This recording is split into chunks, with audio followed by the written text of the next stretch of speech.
રાજકોટ ગ્રામ્ય જિલ્લાના Sapar police station વિસ્તારમાં સાપર ગામમાં 19 અને 20 જૂનની રાત્રિમાં એક લૂંટ થઈ હતી, જેમાં 6 લોકો જે જાડેજા પરિવાર છે એના ઘરમાં ઘૂસીને જાનથી મારી નાખવાની ધમકી આપીને ઘરમાંથી 2.47 CR જેટલા કેશ અને અમુક ઘરેણાંની લૂંટ કરી હતી. આ તપાસમાં પહેલાં પણ અમુક આરોપીઓ અટક થયેલા છે અને આજે 4 આરોપીઓને એમાંથી અટક કરવામાં આવ્યા છે. આ પૂરો ઘટનાક્રમ જો છે वो આ મુજબ છે कि एक बहादुर नजरूभाई बबेरिया રહેવાસી રાણાપુર ઝાંબુઆ મધ્ય પ્રદેશ, આ 6 વર્ષ પહેલાં જો અરજદાર છે જીતેન્દ્રસિંહ જાડેજા, એની વાડીમાં એનો એક પરમાનન્ટ ભાગ્યા છે પ્રવીણભાઈ પટેલ. પ્રવીણભાઈ પટેલના ફાધર અને ગ્રાન્ડફાધર એ પણ આ જીતેન્દ્રસિંહ જાડેજાના પરિવારના ભાગ્યા હતા, પરમાનન્ટ એની સાથે ખેતીમાં કામ કરે છે. તો પ્રવીણભાઈ આ બહાદુરને પેટા ભાગ્યા તરીકે રાખ્યા હતા. તો 1 વર્ષ સુધી આ બહાદુર અહીંયા કામ કર્યો, પછી અહીંયાથી બહાદુર મધ્યપ્રદેશ જતો રહ્યો. પછી જૂન મહિનામાં 6 કે 7 તારીખના રોજ ઝાંબુઆમાં એક મેળો ભરાયો. આ મેળામાં બહાદુર, એક સાગર મેડા, એક રાજુ, એ લોકો મુલાકાત કરી આપસમાં અને એ લોકો વાત કરી કે અહીંયા સાપરમાં એક પરિવાર છે, ત્યાં બુઝુર્ગ પતિ પત્ની અહીંયા રહે છે અને એની પાસે મોટો સોનો કે ચાંદી મળી શકે. આ લોકોને ઘરેણાંની ઇન્ફોર્મેશન હતી કે ઘરેણો અહીંયા મોટી માત્રામાં મળી શકશે. પછી એ લોકો આ વાત જો છે નિલેશ અને પપ્પુ મચ્છાર સાથે કરી. એ તમામ લોકો છે એ અહીંયા ભાગ્યાનું કામ કરે છે, મજૂરીનું કામ કરે છે, છૂટક મજૂરીવાળા કામ કરવાવાળા લોકો છે. પપ્પુ મચ્છાર જે છે એ વિજન માવી સાથે એક વખત જેલમાં રહીને આવી ચૂક્યો છે. વિજન માવી આજ હાલ પકડાયો છે. તો પપ્પુ મચ્છારે આ વાત વિજન માવી સાથે કરી કે ભાઈ આમ એક મોટો કામ થઈ શકે આમ છે, તો તમે લોકો કરી શકો પણ અમારે હિસ્સેદારી આપવી પડશે. વિજન માવી આ લોકોને કીધું કે ભાઈ તમે પહેલાં સર્વે કરો, તમે વેરીફાઈ કરીને પછી અમને કન્ફર્મ કરીને કહેજો. તો 15મી તારીખ જૂનમાં 15મી તારીખના રોજ એ લોકો બહાદુર, સાગર મેડા, રાજુ, નિલેશ અને પપ્પુ એ 5 લોકો 15મી તારીખના રોજમાં તુફાન ગાડીમાં સવાર થઈને અહીંયા આવ્યા અને અહીંયા એ લોકો પૂરો 3 દિવસ સુધી 15, 16, 17 3 દિવસ સુધી સાપરની ગામની આજુબાજુના CCTVની, પોલીસ સ્ટેશનની લોકેશનની, એના ઘરની, અહીંયાથી કઈ રીતે ખેતરમાંથી નીકળી શકાય, ક્યાં જઈ શકાય, બસ ક્યાંથી મળશે, વાહન ક્યાંથી ચોરાવાના, આ બધી વસ્તુઓનો એ લોકો 3 દિવસ સુધી એ લોકો અહીંયા રેકી કરી. રેકી કર્યા પછી 16 તારીખના રોજ એ લોકો કન્ફર્મ થઈ ગયા. તો પપ્પુ મચ્છારે વિજન માવીને રિપોર્ટ કરી દીધો કે ભાઈ અહીંયા બધું ક્લિયર છે અને અમે કન્ફર્મ છીએ કે અહીંયા મોટો માલ મળશે, તો તમે લોકો ત્યાંથી આવી શકો છો. 17મી તારીખે સવારમાં નીકળવાના હતા ત્યાંથી લોકો, પરંતુ કોઈ કાળી ચીડિયા એનાથી સામેથી નીકળી ગઈ, તો એને એ લોકો અપશગુન માનતા હોય, તો એના લીધે 17મી તારીખે એ લોકો પોસ્ટપોન કરી દીધો ત્યાંથી નીકળવાનો. પછી 18 તારીખના રોજ સવારમાં એ લોકો 6 લોકો એ જો વિજન માવીની ટીમના લોકો છે, જેનું નામ હું આગે કહીશ, અને 2 લોકો ગાડીવાળા દિનેશ અને શેતાન, એ બંને દાહોદના રહેવાસી છે, બાકી 6 લોકો ઝાંબુઆના રહેવાસી છે. એ 8 લોકો ત્યાંથી નીકળ્યા. દિનેશને પૂરા રસ્તાની ખબર હતી ક્યાં ક્યાં CCTVમાં નહીં આવશે, ક્યાં ગાડી આપણે ટોલથી પસાર નહીં થાય ગાડી.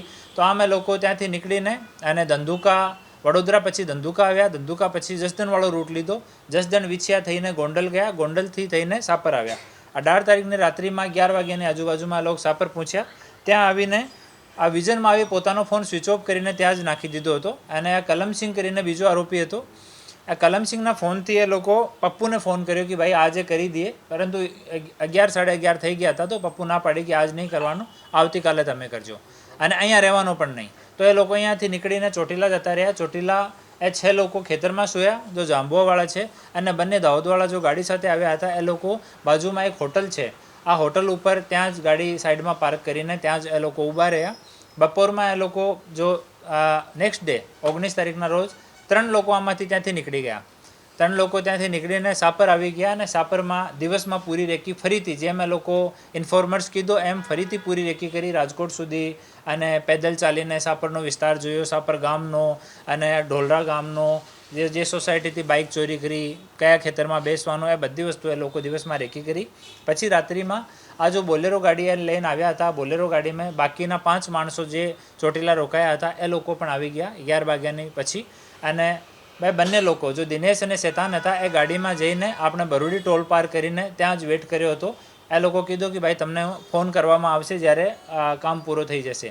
પછી એ લોકો ઢોલરા ગામથી થઈને ત્યાં એક ખેતરમાં 2 કલાક સુધી બેઠા રહ્યા.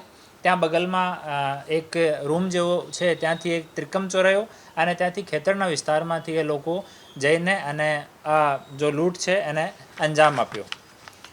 અંજામ આપ્યા પછી એ લોકો અહીંયાથી બહાર નીકળીને ઢોલરા ગામની બાજુમાં જે સોસાયટી છે ત્યાંથી 3 બાઇકો ચોરાઈ. 3 બાઇકોમાંથી એક બાઇક ત્યાં જ એ લોકો ડ્રોપ કરી દીધી, કેમ કે બનસિંહ અને એનો ભાઈ બંને 2 લોકો આ લૂંટમાં સામેલ હતા.